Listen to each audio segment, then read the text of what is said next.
So I'm really pleased to welcome my fellow panelists here today, starting with Catherine Callow from Unilever, who's the Global Digital 2.0 Media Manager, and Neil Crockett, Chief Executive Officer at Digital Catapult, and finally, Simon Devonshire, entrepreneur en masse, but also the chief exec of Yoti.com.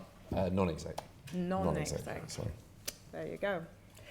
So today, our topic for today is really to dig into how established businesses can compete with the digital disruptors. And I am sort of your version of a talk show host here today, and hope that we can liven up this final session by really answering that question. And I don't know, Neil, what are your thoughts?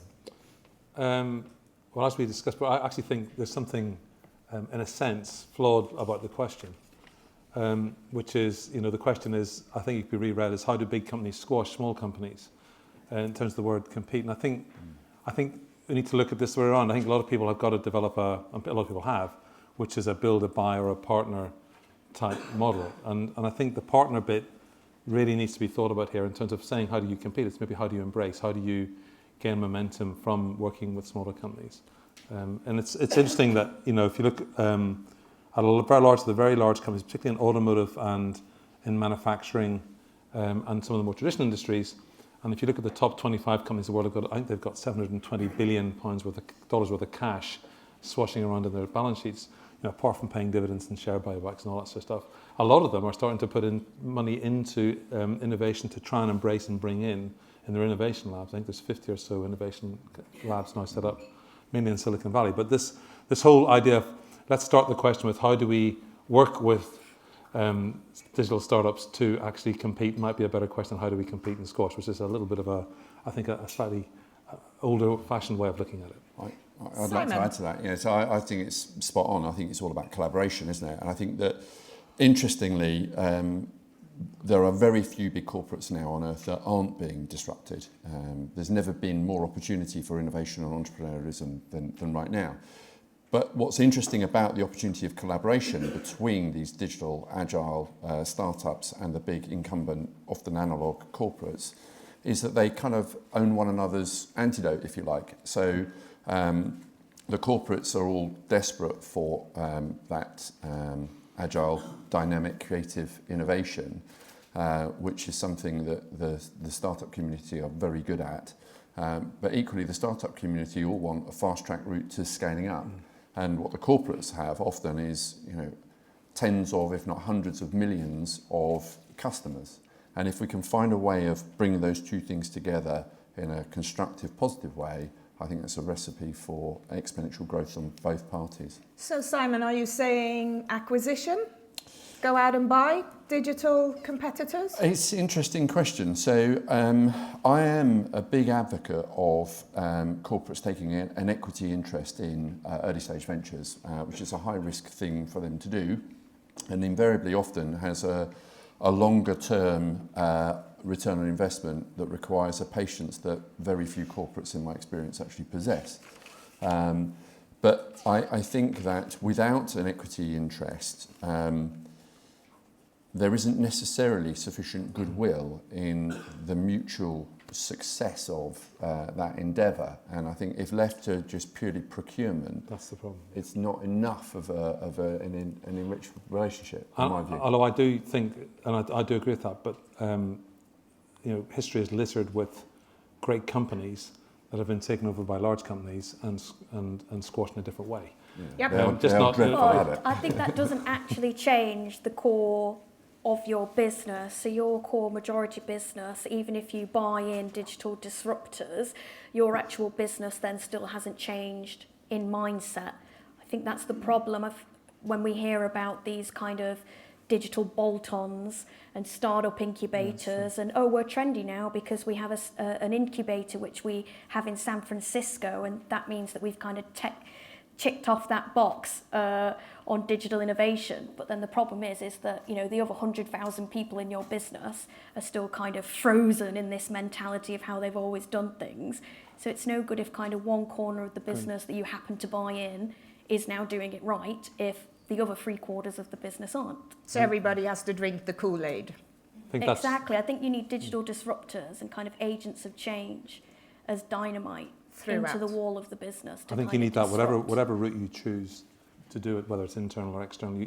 Your point's right. You need to watch out that it's not disconnected. All the way through and integrated together. Quick show of hands then. Is the right answer for established businesses to get into digital transformation, digital strategy, digital delivery? Is the right answer acquisition? Yes, hands up. Oh, that's interesting. Whoa, no hands up. Or maybe they can't hear me. So is the answer no, do not acquire digital businesses into established businesses? Is that what we're saying? Looks like There's it. something about keeping it fresh, whereas if you acquire it, you've got it, it becomes stale, whereas you can keep buying it at the point you need it. You're constantly buying and creating what is new and what is... That's my... I always remember I worked for Cisco for 15 years, and one of my favourite things in the whole world was my flip camera. And I almost never forgive the company for acquiring it and then squeezing it and killing it. I mean, it's just because it was one of the greatest things, but yeah, it's littered full of them. Yeah. Coming from an entrepreneur side, we just got an offer on investment for an equity stake in our business, but with an option to buy out in 3 years. That's not motivating for me at all, because I think my exit could be much nicer, and we need to make that decision at the moment. It's Scary decision. There's no more drive for me to move the business forward if I know that it's going to sell in 3 years and not 10 or whatever, you know, market value. So I don't really want to take that offer on. And that's a big company that wants to acquire it and develop it internally. They're going to basically focus on their internal needs, not on the external needs, and not grow the business at where it can go. So that's my opinion. And so what I'm hearing in reality, acquisition is two things. Yes, it brings in the freshness, but there is a risk, which is that if you are stuck on a contract for 3 years, your heart is no longer in it. And there's another risk, which is unless the middle management drink the Kool-Aid, it ain't going to happen. And then the final risk is really around the large corporate just squashes out any of the good juice that was there to begin with. It's a balance between giving it, you know, bringing it in so it's engaged with and relevant to the business and it's in the business, and keeping it away from the white blood cells who will come out immediately to try and destroy any infection. It's actually that sort of balance between two things. I mean, I typically see two kind of scenarios in that kind of buyout experience. One where, frankly, the founding CEO of the early venture, the smaller venture, is probably best placed to exit because they're not necessarily the right person to have the right capabilities to take that business on. But I equally see a series of scenarios where absolutely the founder is the right person to scale that business to its fullest potential, but is often denied that because of the prerogatives of the investor. And I think that sometimes that misalignment is born out of sometimes very personal motivations. So sort of quick show of hands before I say anything further, but how many corporate CFOs have we got in the room? Good, that gives me permission to say what I feel then.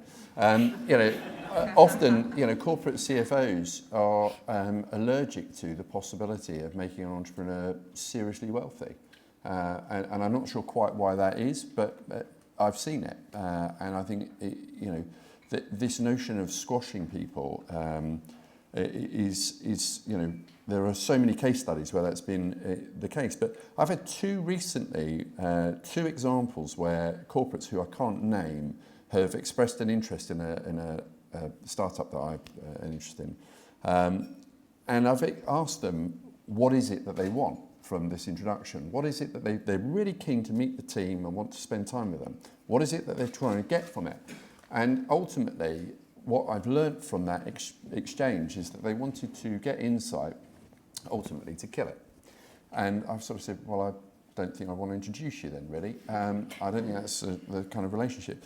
The insight that they wanted to acquire, there was nothing about that insight that they couldn't have got from the venture's own website in terms of proposition, what the product and service was all about. In terms of market traction, again, all in the public domain, either in their results or even simply by looking at the number of Twitter followers that company had, you've got a fairly good indication of how big or small it is. But what it evidenced to me is in both cases, the corporates weren't clear on what it was they wanted to acquire. The asset that those early ventures had wasn't their technology, and it wasn't their momentum. The asset that they had was authenticity. They were subject matter experts beyond everyday comprehension. And what the corporate would have been acquiring was their absolutely, euphoric passion for the thing that those businesses were trying to disrupt and change. And that is worth its weight in gold. Food for thought. I'd like to change tack. I sat in earlier on a session where we talked about if customers or employees should be the main focus. And that panel seemed to focus quite a bit on talent. And part of the answer from that panel was if you hire these funky new millennials and generation whatnots, all would be well. Kat, what do you think about that? I think that it's only the kind of tip of the iceberg with the problem. I definitely have the opinion that companies can always buy or earn talent, that if you definitely want millennials and disruptors and you find one, the simple answer is if you give them a 6-figure salary, they're probably going to join the company. However, even if the walls look like Google, the problem is that if the actual mindset of the business hasn't changed to a growth mindset, those people get frustrated and they churn out. Kind of tends to be to me that the leadership have kind of got it right. When you get the buy-in from the top and they come out with their big visions and statements from their corner offices, they always say the right things, and then the newcomers, they're hungry to kind of go for it. Their first line have to follow, otherwise they get fired. That's the deal. And then you have the kind of frozen middle in between, the people that haven't really got the energy to want to change. I think a lot of it isn't just appetite, it's about the energy to see the strategy through. There are a lot of people in big organisations that simply want to check in and check out at the end of the day, and they've reached that point of complacency and nobody's going to fire them because they're too expensive to get rid of. So then we get stuck, and it's about how are you actually going to grow the appetite in the business to not feel threatened by these newcomers, but also not have people who tick boxes and say, oh yes, we did X project this year, so that means we've done some digital innovation. But people who have actually done something concrete and real and they've actually changed their day-to-day behaviour, rather than a kind of digital bolt-on at the end, like, oh, we'll do it now and kind of whack it on the end because we sort of forgot to think about it, and say that they did a good job. Quick one then around the room. Who hired a millennial in the last 12 months? And I can't seem to see any millennials in here, but maybe they're not allowed out. Okay. And how's that gone? We've actually hired, so we work in digital media. Yeah. So we're a service industry for probably most of the people in the room here. But we've hired people who've had just that little bit of experience in the working world, and they've hit the ground running, and they've taken on, we've sourced people who fit with our culture as well. Yeah. And so far so good. It's going well. Okay. Hopefully nothing will break. Anybody in the room who's hired a millennial and it's sort of getting a bit challenging? One up there. Perfect. Well, we get two types of examples. One that is the millennium that really wants to put the effort and brings all their energy and passion and things. And you get the other type that is 5 p.m., I don't care what is going on, even if the board is expecting something tomorrow, and they drop and go. So you have those two things. Personally, the thing I struggle the most is that they tend to work all the time connected with something in their ears, and they are not really, they do their job like that. They can concentrate and do a good job, but it's very difficult to engage with them because they are busy Connected, doing things. Simon? My kids are like that. They're really disrespectful. I think, so the debate is about the disruptors versus the disrupted. And I think that often, so one of the things you were talking about in terms of complacency, I think is a really key observation, because I think one of the differentiators about the disruptors is the power of discretionary effort, the willingness to go above and beyond the call of duty. It's about conviction, and it's about really going the extra mile. Sadly, doing business has become shockingly difficult, and the 9 to 5 sort of mentality just doesn't cut it anymore. You've got to have a growth ambition, I think, in order to survive, and that means having a human capital that is, sharing in that ambition to really go for it. It's interesting. In the last 4 years, we've seen an absolute sea change of attitude amongst the millennial generation of going from one of despondency and despair to a very recent awakening that actually maybe there's a big opportunity. And the way I would characterise that is when, I'm about 198, but when I was of that sort That's of age... right, I'm 199. Cool. So when I was sort of in my late teens and early 20s, that particular era, there was literally a maximum you could earn. And you could not get beyond that. It just, people would only pay a 20-year-old X and no more. That's not true anymore. You can be 20 years old, and if you're a red-hot Ruby on Rails coder, you can earn 100 odd. I've got one graduate who, in his summer internship this year, is going to earn 39,000 in 8 weeks.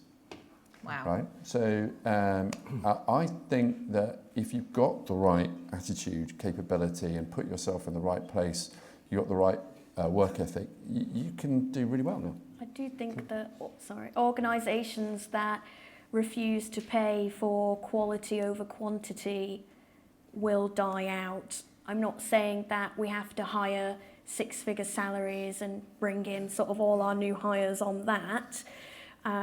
But I think that you can sometimes still get nowadays the large companies who, for example, anecdote, I have a friend who recently interviewed a large pharma and was given the feedback that they thought he was a superstar, and he interviewed the best, but he's not got the job because they don't think their organisation would receive him that well. But the role he was interviewing for was for digital disruption and to lead the innovation for this business. So, I mean, obviously that's very difficult for a young person to take, because that basically reads as you were too young for the job, but you interviewed the best. I would say that it's a bit worrying for that organisation if that's their feedback. You have to find leaders that are brave enough to make these decisions and take these people on, but make sure as well when you bring it into the organisation, you encourage that behaviour. Yep. And you kind of showboat it around the business as a success story. Yep. Neil? So I agree with what was being said. Actually, there's catchers and throwers, right? And the people who are catching these millenniums and bringing them into things have to be brought on the journey as well. And it's not because they're complaining. Actually, that's not my experience. My experience is that people are very vigorous and very hardworking, but their energy is poured into things that they want to stay the same. Maybe it's because that's their skill set, or because that's the way they've done this sort of invincible groupthink thing. It's not in my view, it's not malicious. So you've got to, we had that sort of journey of change up earlier on. I think if you are doing a Millennium program, you've got to work with the people who are already in the business, right, who are running the business and who are doing what the shareholders want. And you have to bring them through some examples. You have to bring them through some quick wins. You have to bring them to the hope. You've got to give them confidence. And it's like any change. I just don't think you can drop a millennial program in and expect like any change to be worked. And the other thing is, I think my experience with millennials, there isn't a lot. There's things that are different, but there's things that are not different. So, for instance, I think the World Economic Forum did a survey which showed that, the top 3 things for millennials were career, were culture, and were development training. Well, I mean, that's not too dissimilar. What they mean is different by career. They mean, I think, by career diversity and, ability to go and try different things. They mean by training self-development, not just development for the actual function. So the words might be similar, but they're different. So I just think this needs thinking through, not just dropped in, because there are catchers and throwers. Simon, last word on the famous word millennial. I just think that there are so many corporates at the moment who are being quite actively disrupted and are in need of innovation and transformation and all those kinds of things. And they need catching before, like BHS and all the other ones, fall over completely. But one of the things that is evident in their recruitment is risk aversion. So in aviation, they tend to only employ from their competitors. In major retail, they tend to only employ from their competitors. Even in financial services, often they only recruit from their sector. And I think that is just... So I think it's not... it should be incumbent on the leadership of these organisations not to look at the risk management, but instead they should see it as an essential necessity to recruit from outside of their industry. And there are numerous cases where that's been done brilliantly, like Caroline, who runs EasyJet, who came from the Guardian Group. Yeah. I think there are lots of examples where that's worked brilliantly well.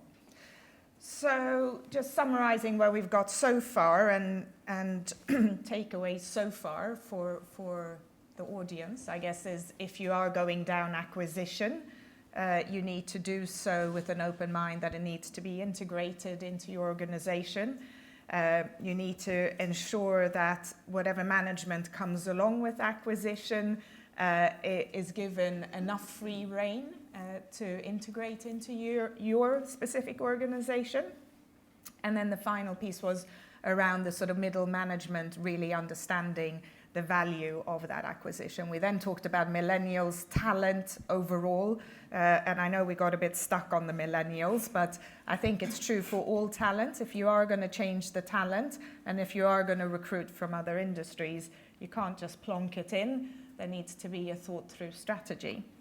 So changing tack again a little bit, and maybe starting with you, Neil, innovation and speed, I guess, is something you have had to drive through a lot over the last few years. Do you want to talk a little bit about how that would affect an established business trying to compete with a digital disruptor? In terms of what? So in terms of, a traditional organisation will often have an R&D department or a product development department who quite often will have a 12 to 18 month cycle, working through a traditional process. Kat, I'm sure Unilever must have been the growth place of product development. How do established businesses increase the speed of an innovation and increase speed to market? So that's a big question. First of all, I think the idea of getting people along, I think the thing you've got to do is actually find the compelling. The first thing you've got to have is a strategic context for it. I think, the randomness of some of the strategies you see is actually concerning. You need to have a strategic context for it. And then I think you need to make sure that you have people who are in the business understanding the rationale for why you're going to do it. Then I think you've got to start doing the old adage, which is, have a big dream, you have a digital imagination, but actually start small and show people the way in terms of some of those breakthroughs, and listen very, very carefully, not internally, but externally. Yeah. Because external validation, external energy is the biggest source of energy you can get. This invincible groupthink thing is actually quite arid and lacks battery like life, right? Yeah. You've got to get quick out there, iterate, test, and you've got to learn very, very quickly. So I think if you can the way to get speed is actually not to try and do this monster delivery. It's actually getting proof points and planning your proof points, working out where the low-hanging fruit is. Yep. Getting close to your customers, getting close to your people in your organisation who are listening to the customers, getting close to your data, getting close to your partners, making sure your leaders are close to digital and the trends. All those sort of things are really important as part of a strategy to move quickly. And how easy is that, Kat, as you're sitting in the middle of those data-driven decisions as we speak? Yeah, I think that, quite rightly, someone at all times has to be watching the outside. I think large organisations get stuck quite quickly into looking at best practice in-house rather than looking at what's the best practice outside or watching the changes and the disruptors as they come up. sometimes there's things you can do when you're watching the outside market. For us, for example, to change a product line, an ingredient, would be a long R&D process because we have certain restrictions, certain testing they would have to go through, some regulated industries, particularly in personal care category. So obviously if a consumer's putting something on their skin, it has to be completely safe to go to market. But there are things you can do that we work in a business that's changing often. If all of a sudden argan oil is huge in South America, there are things we can do in the marketing if we're aware of that to make complementary suggestions to the consumer that will make them use the product more without actually changing the core product itself. Now, I work in a business like food category meeting last week where people come out with statements like beetroots are big this year, and then we all decide we'll put beetroot in everything. I think that watching the market and the disruptions as they come in is one thing, but what we also need to do in terms of speed and scale is stop looking at things as threats and start looking at things as opportunities. So perhaps not a partnership model, because I feel like that has been sort of tried and tested. Now we've all kind of stagnated with that model a little bit. I think it's about watching what's going on in the market, making sure the leadership have their buy-in, but also inspiring people to change the behaviour within the business. So making sure, like you said, I mean, sometimes it's not complacency, it's simply that they prefer to spend their time on other things and it doesn't really interest them to look at that. But as long as that leader would perhaps have enough appetite to place someone in their team that is willing and wants to look at that and has the appetite to bring in that external thinking, that would still work quite well. It doesn't have to be everybody throughout the organisation, just the right people in the right roles at the right time. It's the difference between what you know and what's known. Yes. Exactly that. Right, That's okay, exactly what I was there's a gonna say. big gap between that, right, so you've just got to make sure you address that. Sorry. So exactly that's the point I was going to make. That one of the reasons why these agile, dynamic startups are able to deliver such astonishing growth is the underestimated value of a beginner's mind. And incumbents tend to think incrementally, whereas startups tend to think exponentially, Yes. And they bring with that. So when I'm looking at making an investment, the key characteristic I'm looking for in that venture is what I call sort of believable inevitability. That the entrepreneur can articulate the manifestation of their innovation as real as that bottle of water is in front of me right now. And that is singularly the thing that will get me to write a check. And I think when I look at corporates, the antithesis of that is equally true. Doubt is to progress what sort of cancer is to people. It causes people to throttle off. And if you're a leader in a corporate that is looking to make this transition, try to identify the sources of doubt and speculation and eliminate them. The repeat behaviour of successful entrepreneurs is they don't waste a moment in speculation. They're just on it. Focused. And they crack on. But you should, and I agree totally with what you said, but we shouldn't be too hard on people. People who are in larger organisations have shareholders and have got the discipline of planned accountability. They've got to do predictive things, and failure is a cost, and and they're measured on profit growth. So you're into this thing. So whilst you say it's true, I think then the answer to it is you've got to then think about how you have a unit or a group that's relevant to the business units, but actually this balance between the white blood cells and something which feels a bit like it's able to disrupt. That's why I like startups, because Yeah. I love working with corporates because they have the best toys on earth, but the startups, it's kind of like, it's governance, whatever. But you've got 90 days, you don't have Exactly cash flow, right. you don't have much governance concerns. We don't have time for the compliance. 90 days is my governance, yeah. So we have one startup in here. Are there other startups in here? Or, two. Okay, yeah. And then more established businesses, the rest of you. Okay.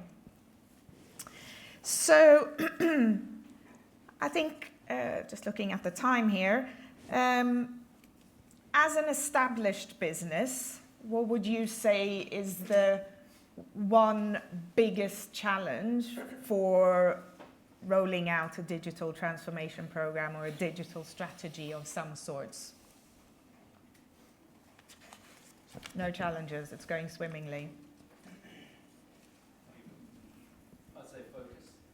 Focus.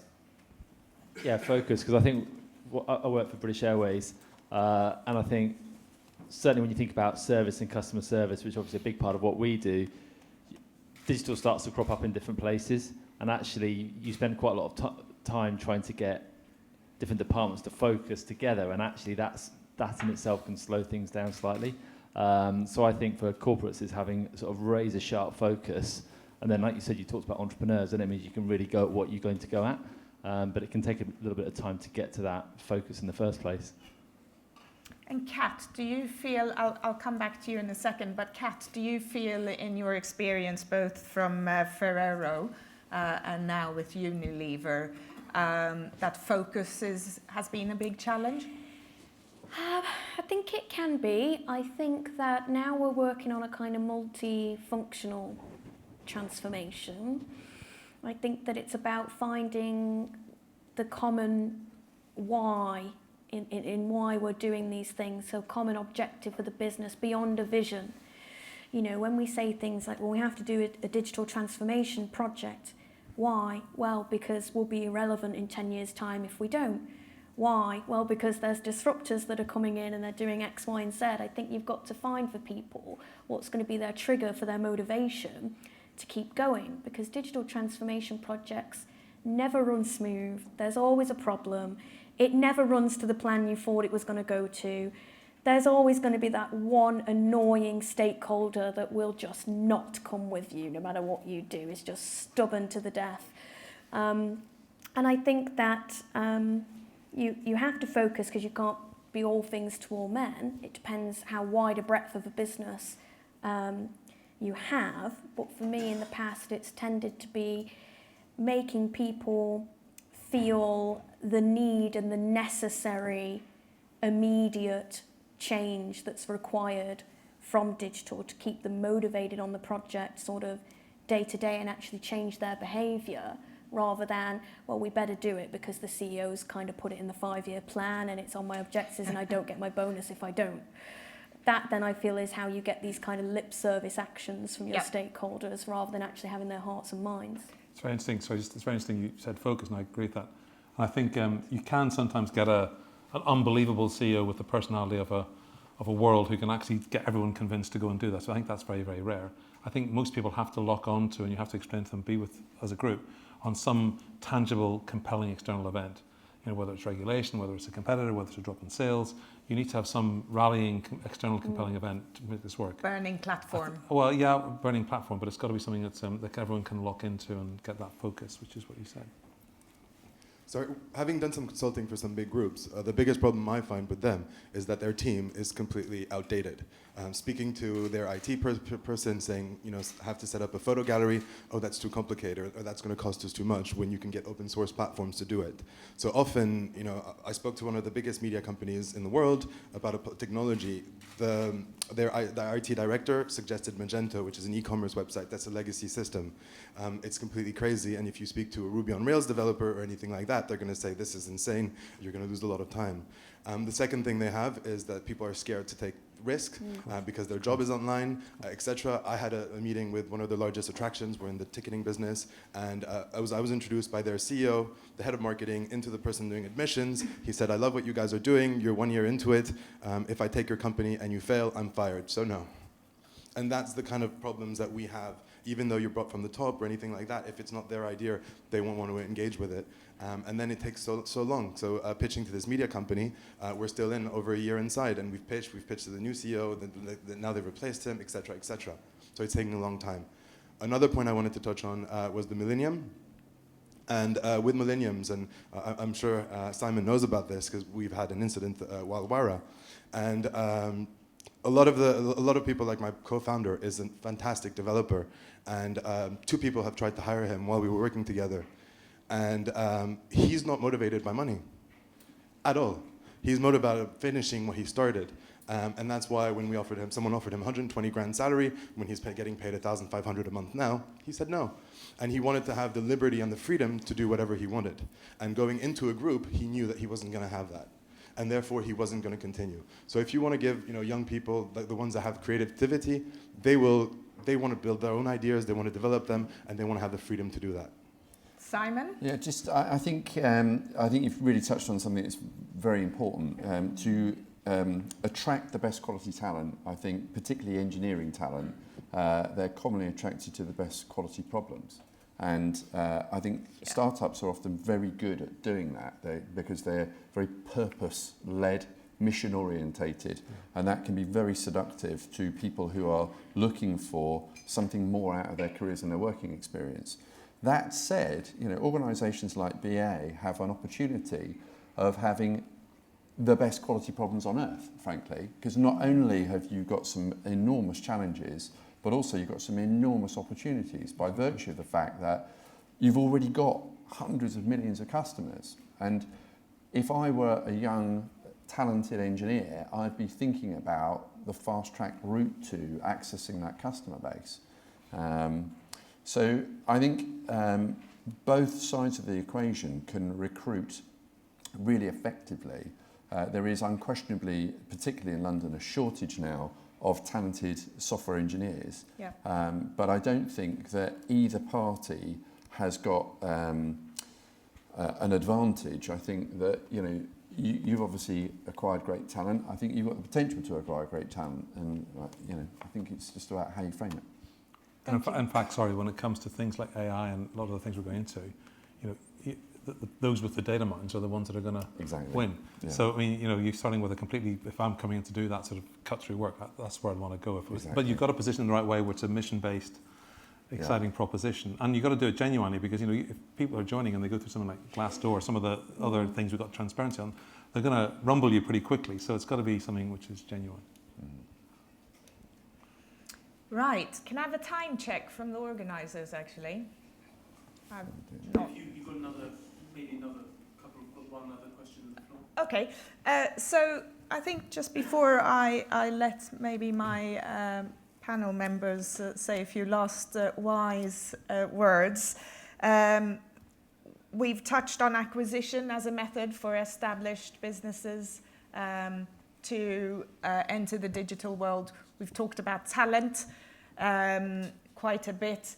We've talked about the challenges, both around focus and around, I guess, dare I say, culture change, but the ways of working and mindset. Any sort of closing thoughts, Kat? I think that I would encourage everyone to think about their own ownership and what they can give to their organisations when it comes to these issues, digital disruption, transformation, etc. If you have the power to inspire 100 people and rally a troop to your way of thinking and charge on with change, and that 100 people in turn inspire another 100 people to follow them, soon you're going to have the critical mass that's necessary to kind of push these changes through the business. I think to a certain extent, there's a little bit too much pack mentality of the kind of old school. So what you have to try and do is find the people that are in that line of thinking that want and have the appetite and the hunger to kind of drive these programs through. Perhaps rather than picking the stakeholders that would naturally be chosen on every other project you've ever done before as a company, well, we'll have them because he's the director and he has the biggest budget, so we kind of have to have him. Have a think about, do you need the people who have the energy and appetite to push it through? I don't really know many digital transformation projects that when they've done their RACHI have asked for volunteers for the RACHI rather than just have come about and said, well, this is the decision process we're going to have because these are the people we always have. I think that, you know, if you keep doing the same thing over and over again, expect the same result. Very good. Thank you. Neil?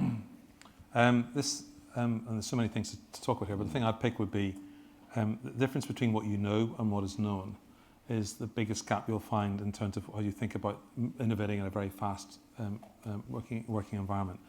And I think this balance between you want to get something moving which feels like a startup, but it's got to be connected to the business unit and relevant, but you don't want the white blood cells able to get to it. and actually kill it off because it's not meeting quarterly targets in terms of costs or profit or whatever it is. And one way of doing that is if you, and by the way, this is a caveat, if you know the question, right, which is the first thing you've got to work out.